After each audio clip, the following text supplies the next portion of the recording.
नमस्कार। मेरा पूरा देश सुन रहा है। राष्ट्र की आवाज 140 करोड़ लोगों की एक ही आवाज।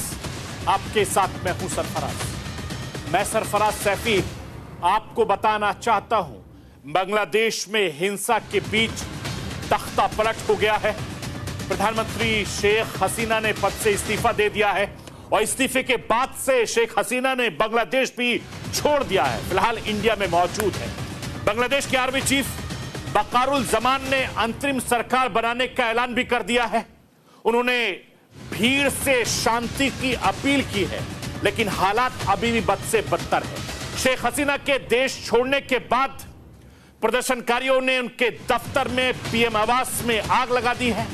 शेख हसीना की पार्टी अवामी लीग के कार्यकर्ताओं को ढूंढ ढूंढ कर मारा जा रहा है।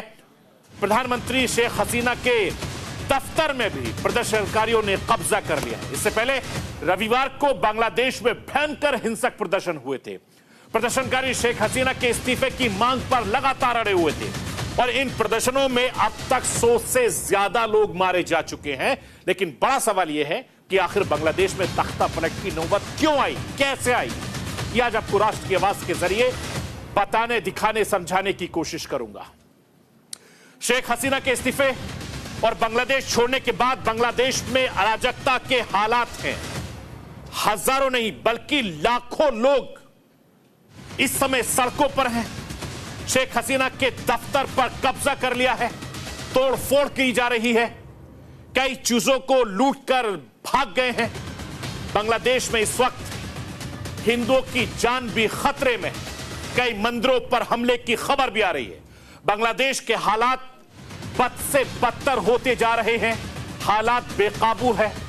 हजारों की तादाद में, लाखों की तादाद में प्रदर्शनकारी राजधानी ढाका में घुसकर कोहराम मचाए हुए हैं।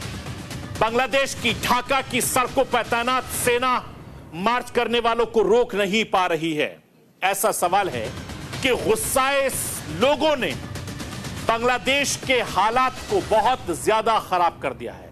और जिस तरीके से बांग्लादेश में इस वक्त ज्वालामुखी फूट रही है, इस ज्वालामुखी को कौन शांत करेगा? किसके पास कमान होगी? बांग्लादेश के सेना प्रमुख जनरल वकार उल जमान ने बड़ा ऐलान भी कर दिया है। वो ऐलान क्या है? वो ऐलान भी राष्ट्र की आवाज के जरिए आज आपको दिखाऊंगा। इसके अलावा बांग्लादेश में 48 साल बाद एक बार फिर से तख्ता पलट हुआ है। शेख हसीना फिर से अपने ही वतन बेदखल हो चुकी हैं। उन्हें छात्र आंदोलन की आड़ में गुस्साए लोगों का कट्टरपंथी तबकों के आगे झुकना पड़ा और एक स्टूडेंट्स के मूवमेंट ने किस तरीके से प्रधानमंत्री शेख हसीना को सत्ता से न सिर्फ बेदखल किया बल्कि उनको देश निकाला भी करना पड़ा। मैं आपको यह भी बताना चाहता हूं कि बांग्लादेश अब से ठीक 2 साल पहले यानी 2022 में ऐसे हालात एक और पड़ोसी मुल्क श्रीलंका के भी हुए थे। तब श्रीलंका के राष्ट्रपति गोटबाया राजपक्षे को श्रीलंका छोड़कर भागना पड़ा था। और इससे पहले पाकिस्तान में कई बार इस तरह से तख्ता पलट हो चुका है। पाकिस्तान हो, श्रीलंका हो, बांग्लादेश है, इन तीनों के हालात बद से बदतर हो चुके हैं। क्योंकि हम पड़ोसी मुल्क हैं, इसलिए हिंदुस्तान को भी बहुत सतर्क रहने की जरूरत है। क्योंकि इन तीनों देशों का इतिहास बहुत पुराना है। तीनों ही देश में कई बार तख्ता पलट हो चुके हैं। तख्ता पलट का इतिहास क्या है, यह आज आपको राष्ट्र की आवाज के जरिए बताने, दिखाने, समझाने की कोशिश करूंगा। क्योंकि जिस समय मैं आपसे बातचीत कर रहा हूं, उस वक्त भी ढाका में हालात बद से बदतर हैं। लाखों की तादाद में जो हिंसक हैं, जो स्टूडेंट्स हैं, जो नाराज बांग्लादेशी हैं, वो सड़कों पर उतरकर उत्पात मचा रहे हैं। और इस वक्त भी लगातार हालात बद से बदतर हैं, क्योंकि लगातार वहां पर विरोध प्रदर्शन देखने को मिल रहे हैं।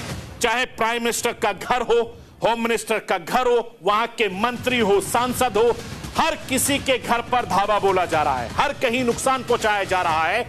और शेख हसीना अपनी जान बचाकर हिंदुस्तान इस वक्त देश की राजधानी दिल्ली के आसपास है और उनको एक सुरक्षित जगह पर ले जाने की प्लानिंग करी जा रही है।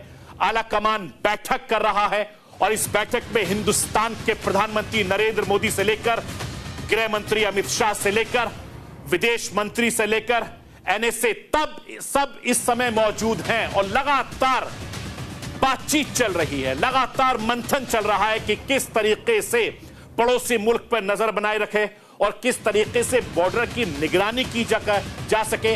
इस वक्त बहुत बुरे हालात से बांग्लादेश गुजर रहा है और इस हालात को बचाने के लिए किस तरीके से हिंदुस्तान बॉर्डर पर अपनी सिक्योरिटी को मुस्तैद करे, इसीलिए बॉर्डर फोर्स यानी हमारी बीएसएफ से लेकर हमारे तमाम एयरफोर्स से लेकर तमाम सेना बॉर्डर पर नजर बनाए हुए है। और इसी तरीके से बांग्लादेश में जिस तरीके के हालात बने हैं उसके बाद में पश्चिम बंगाल की मुख्यमंत्री ममता बनर्जी भी लगातार मीटिंग पर मीटिंग कर रही है ताकि अपने बॉर्डर को सुरक्षित रखा जा सके और अपने नेताओं से, दूसरे नेताओं से वो अपील कर रही हैं कि कोई बयानबाजी ना करे जिसके चलते और ज्यादा हिंसा फैल सके।